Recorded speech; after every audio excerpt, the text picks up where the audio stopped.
My name is Felicia Mesidou, and I'm guilty of being jealous of my friends,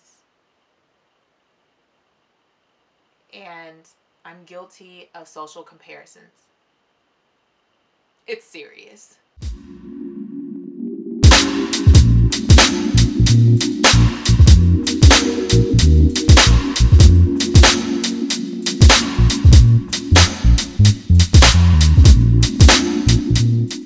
Hey girls, welcome back to my channel. So today I have a very personal video for you guys today. I honestly have dreaded doing this video. I'm only doing it because I want to be more open and honest and transparent with myself, and I want this to be a creative outlet where I can just talk about anything with you and without receiving any type of judgment. I know that I'm opening myself up to criticism and judgment, and that's fine, and I just want to release. I'm ready to release. So what I wanted to talk to you about today, or I guess what I want to say and just kind of release, is just my struggle with jealousy and social comparisons.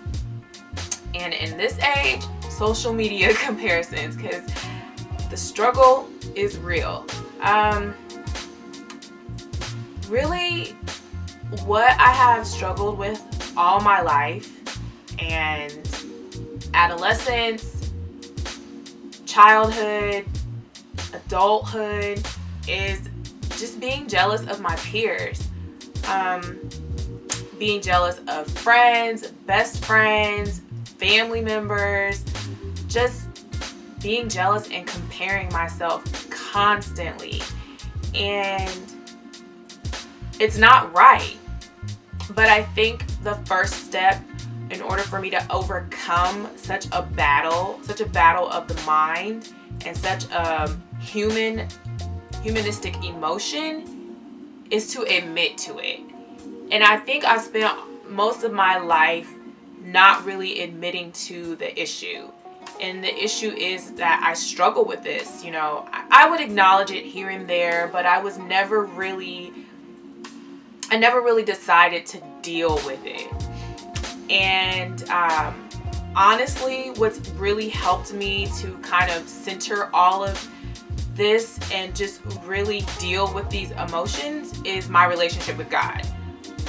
Before, I would really ignore how I was feeling, and I would somewhat kind of act out, and the way that I act out is isolating myself and being super critical of others.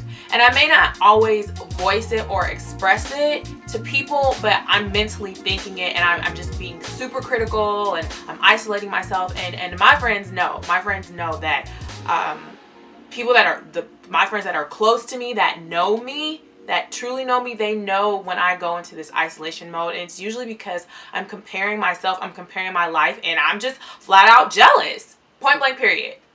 And it's something that I'm fed up with it. Like, I'm not going to participate in it. It's, you know, a choice to, it's one thing to feel that way, to actually feel that way, because, you know, you're human, so these emotions are going to surface, but you have to make the choice to, you know, not entertain the emotion or the feelings of jealousy, the thoughts of jealousy, and everything that encompasses these emotions of jealousy. And so I've just decided to really just focus on being a positive person, and really focus on being a person that's supportive, and being a person that is happy in her own experience in her life, and that is just appreciative of the life that I'm given. You know, just being appreciating the portion that God has given to me, and just deciding to really be just happy, you know, and truthful. Because I don't think you can get to a place of happiness until you really deal with the internal issues that you carry. And I carry a lot. Like, I'm not gonna lie, I carry a lot of internal BS.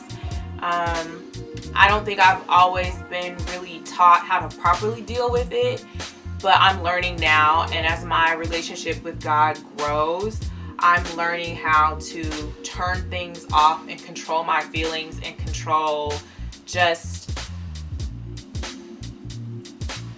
how I'm handling things. So I guess a little bit that would help with understanding how I've been this type of person is just going back to my childhood. I've never really felt like I had a sense of identity.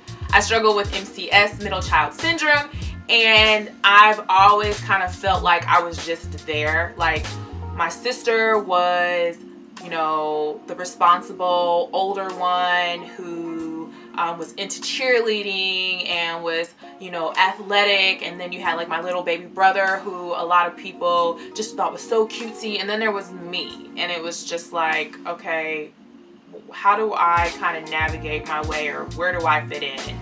And just not really getting the affirmations that I needed as a child for my self-development, or for me even to develop these type of positive thoughts about myself. Like, those things were never reinforced for me, and so I never really felt like I had a place. So the way that I coped with that was just to be like super extra, like super extra, just over dramatic. And that was my way of channeling my frustrations of not necessarily feeling acknowledged or feeling like I had a presence or was there. And that kind of spilled over into my adolescence age. And then that was just my adolescence age. My adolescence age was just a time where I was so confused, and I was, you know, just doing things that my peers were doing, and I was suffering from depression. I did not know that back then, which is why I acted out in ways that I did. I was super rebellious. I didn't feel, again, like I had a place in society. If you could even think of society at like being 11, 12, 13, you know, that age. But that's really how I felt.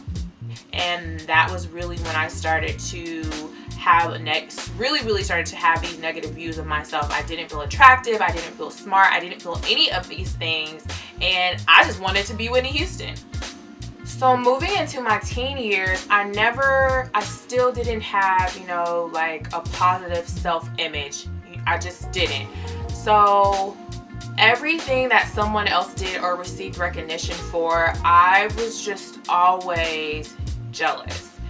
And I felt overshadowed by my friends, whether it had been their personalities or whether it had been their looks or just their artistic abilities or their athleticism. I felt so ignored and just so invisible. I just did not feel, again, like I had relevance.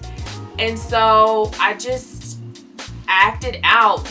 I was just, the things that I did in my teen years was, I wish I could do it all over again, because I would definitely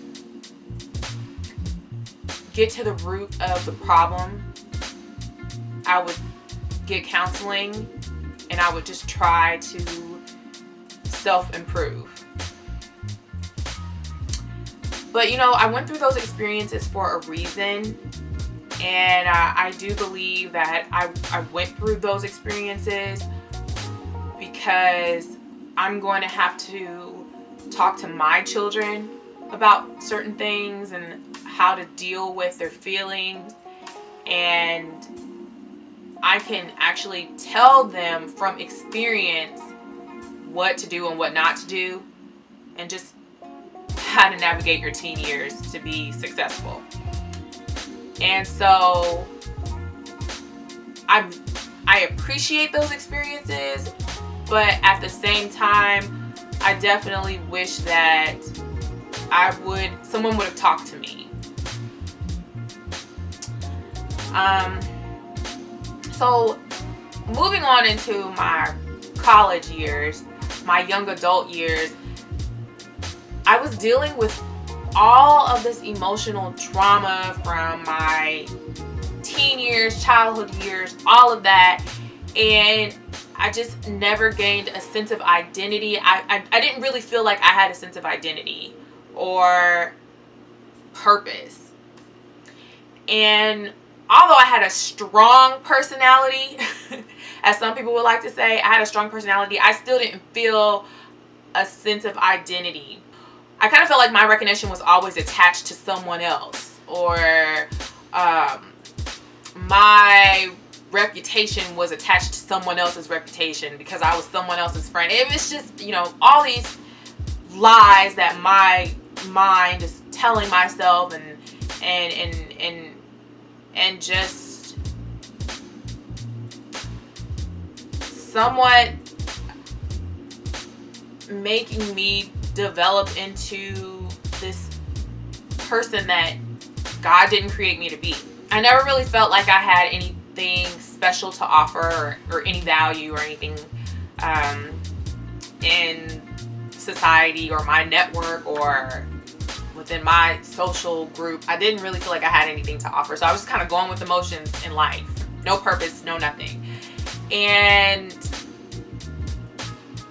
I started to really compare myself. And I think that you would think your teen years is the time that you compare yourself, but I think your adult years is the absolute worst, because your teen years, you can kind of say, oh, I'm a teenager, I'm not supposed to have that, or you know, you don't think about having all the finer things in life, or you're just trying to go to your minimum wage job, get some Baker shoes or some Jordans or that shirt from What Seal, get your sewing done. Back then I wore nothing but sewing, and pay this $250 car note and try to figure out how I'm gonna pay insurance too. Like, you're not thinking about anything else. And if you are, then kudos to you. At that age, all I really wanted was for my used car to work. I was tired of having to get it repaired like every 2 months. I was sick of it. You know what I'm saying? Like, I didn't have any other worries but other than my Dodge Chrysler. Was it a Dodge Chrysler? Was it a Dodge Acclaim? I think your adult life is where you really start to look at everyone around you, and you really start to say, I should be here. I'm supposed to be here. I said I was going to be here. I have this goal and I'm not meeting it, but why is she meeting it? And God, why am I not there? And what is she doing? Like, how can I get to her level? Oh, maybe if I start doing what she does, or maybe if I start acting like she does. Like, I feel like I struggled the most in my early 20s. In this time frame, I would see all of my friends or all of my peers, people that I weren't friends with, achieve all these things in life. And one of that was, you know, people graduating college. Like, I had a late start in life. There were things that I did in high school that I'm not proud of. And so I didn't have the luxury of going to college right away after high school. But those are my misfortunes. I don't blame that on anyone else but myself. And it's just something that I've had to learn to pretty much learn from, accept it, and just move on and be able to pass wisdom down to my children. But I would see all of these people that actually were successful in high school and, you know, go straight to high school, to college, get all these scholarships, and excel in college, and it's just, oh wait, I'm over here, Felicia's over here, wait, I'm over here though, but I'm over here, okay. And I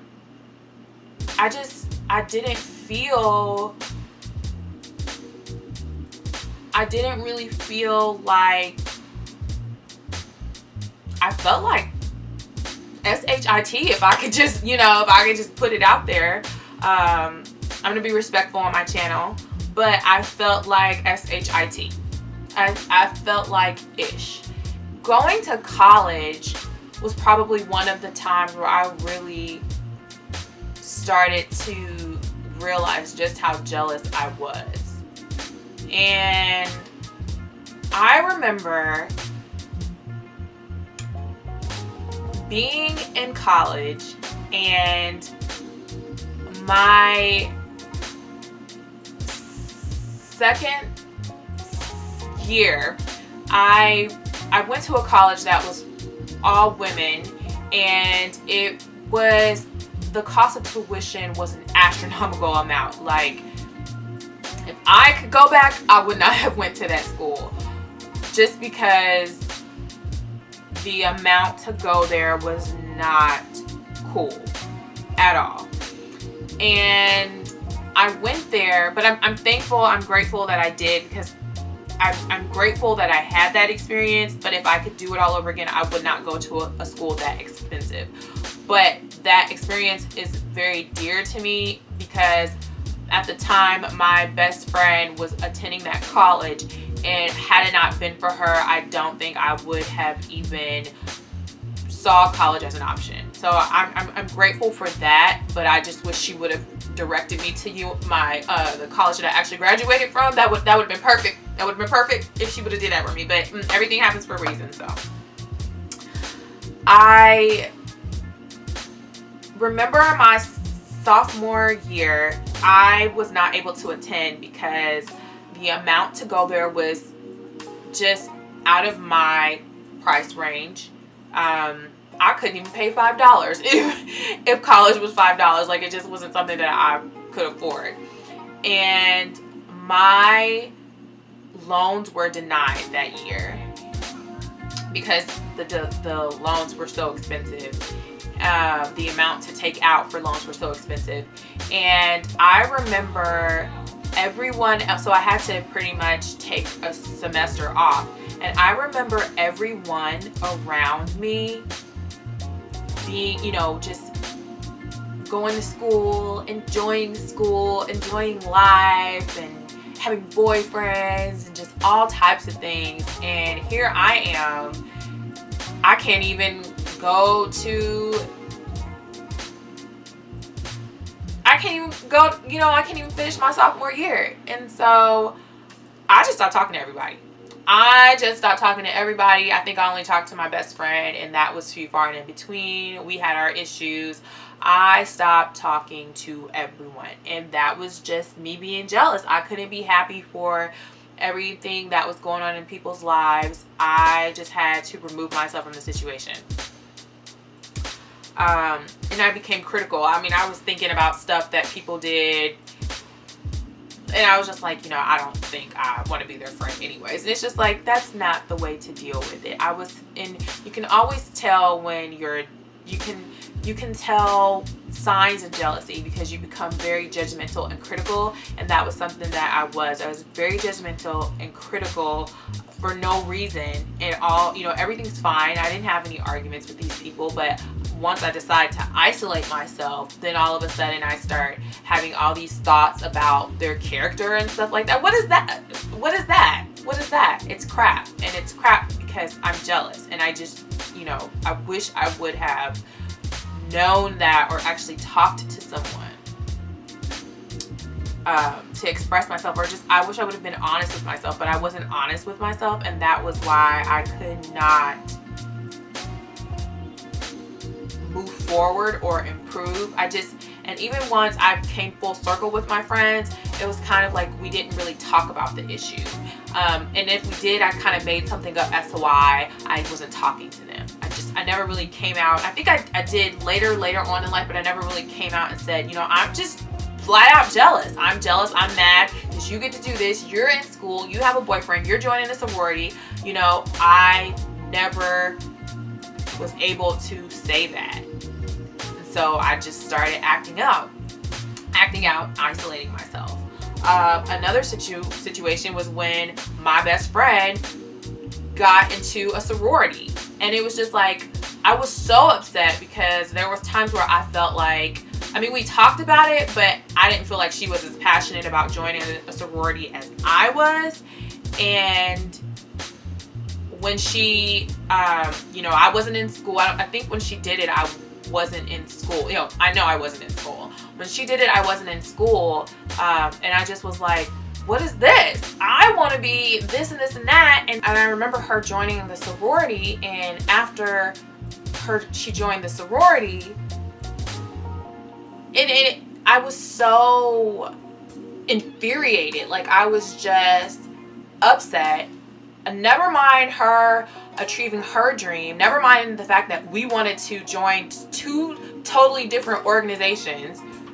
I was mad that she got her opportunity and I could not get mine.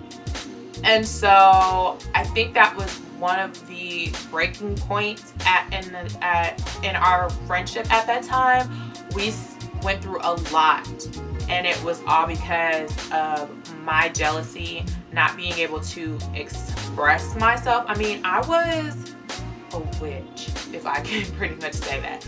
That was a time where the gremlin in Felicia came out.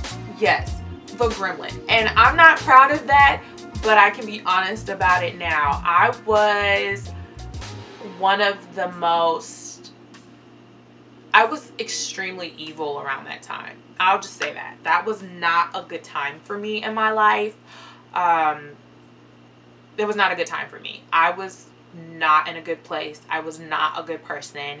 And I am deeply sorry for, you know, hurting her, but it's my truth. That's just what was going on, is that I was jealous. And so, you know, it would just be situations like that where I would always isolate myself or become very critical and kind of sabotage, you know, our experiences and our friendships. And I would try to be happy. I was fighting it so bad I was fighting this feeling inside to just really try to be happy, and I was not happy for her. I just did not understand why I could not have my dream. And I was just a hot mess, really. That's the only way to explain it. Like, how come no one really takes it there? I mean, really takes it there. How come? Am I the only one? All these things that society is telling me that I need to have, Instagram is telling me that I need to have every 5 minutes, Facebook is telling me that I need to have, you know, all these things that these different social mediums are telling me that I need to have, my life looks nothing like that right now. You know, I just can't get upset because someone is actually planting seeds and now they're seeing fruits. You become jealous because you have now received some type of evidence that is contrary to the belief that you thought you had about yourself. Jealousy means that you don't trust God. The attention of how wrinkled this blouse is and how lazy I was to iron it.